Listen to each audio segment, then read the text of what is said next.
I start a new day with the same routine each time. What I do is I spray my palette first of all with, this is just plain water, no retarder in it, and I let that sit there. I then at this stage get out my paints.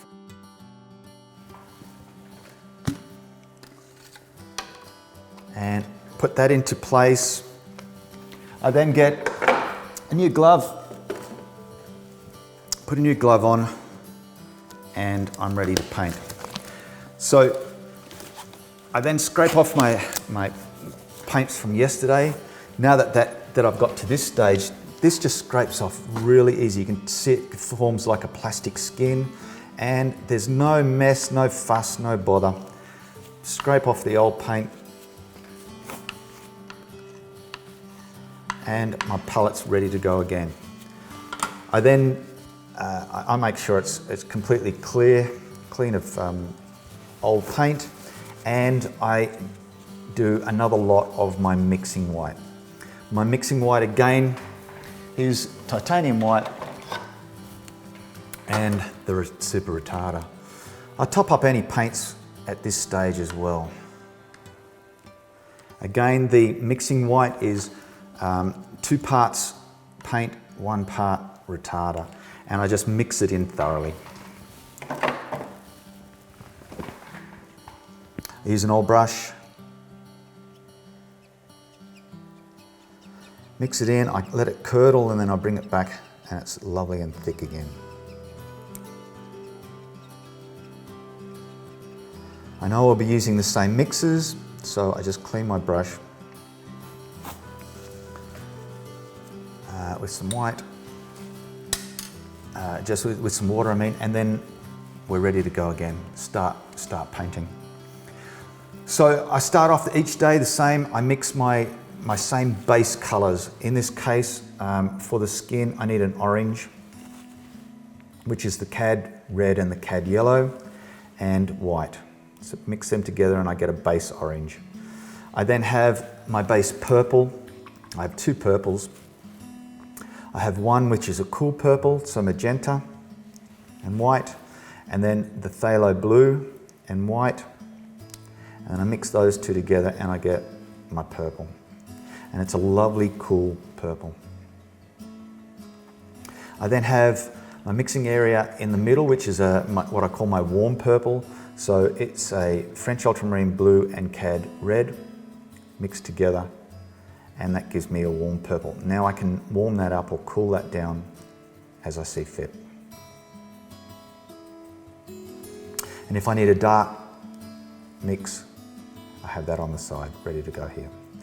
I have my base mixes, and then what I do is I adjust them from there. And away we go, we're ready to paint.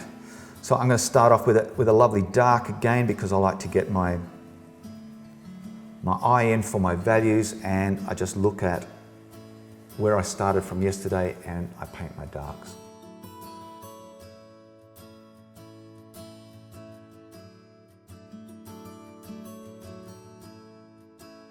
As I paint, I try and keep my hand off the surface of the canvas and not rest it down heavily as I do when I'm writing with a pen on paper. I make the brush touch the canvas using my wrist because it's faster and I get more expressive brush strokes. It allows me to see more of the surface area of the canvas around the shape I'm painting, as my hand is not blocking the next shape or casting a shadow over the area I'm trying to compare. This in turn helps me judge the value, colour and edge of that shape more easily. I try not to strangle the brush down near the ferrule and instead hold it further back towards the other end.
The majority of my work is painted using mixes of colours. I rarely use pure colour. So mixing paint is a major part of what I do. To me, the thrill of the hunt is mixing this colour, and it gives me great joy to match that tone exactly as it appears. I like to emphasise some pure colour in some areas every now and again, and the way I do this, it's kind of a way of unifying the piece together with these little patches of clean colour, and it makes the viewer's eye travel around the painting, acting like little sparkles from a jewel, and it gives the work a little bit more oomph.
felt the pants in the reference were too dominant in value, pattern and colour, and they commanded way too much attention. So what I decided to do is paint the pants the same colour as the ribbon, and this helps with some linkage between these two shapes, and it gives the painting a little bit more harmony. Brushstrokes in a painting are as individual as our signatures, and therefore I don't usually talk about them very much. The thing I'm concerned about with my brushstrokes as I'm painting is that they help convey the texture of the item and that it shows off the medium.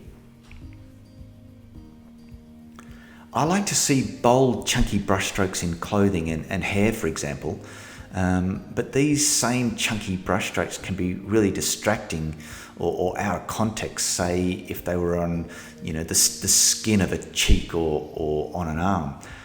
I like the majority of the item to be painted with the strokes going in the same direction as the item.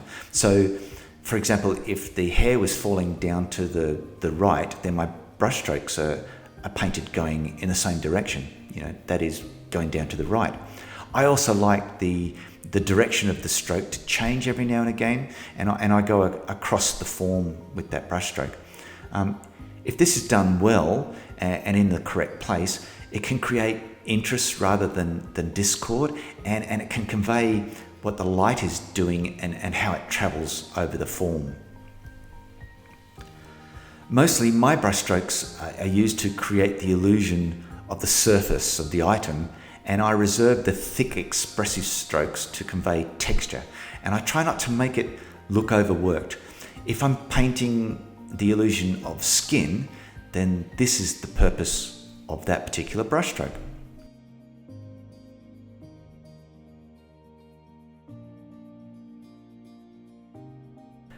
I must still treat each and every shape as if it has the same importance as any other part, because it is as important. Remember that jigsaw puzzle? There is nothing worse than picking up the last piece of the jigsaw puzzle and placing it in with still one or two pieces missing. It feels wrong and it wrecks the whole look of the picture. This feeling is the same with a painting. It doesn't take too many incorrect bits to wreck the entire painting.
I only ever work on one painting at a time, as I find each painting deserves my full attention. I really live it until it is completed. I work on one painting at a time to ensure a consistent thought process throughout the entire piece, and it makes it easier for me to keep my tones within the range for that particular piece.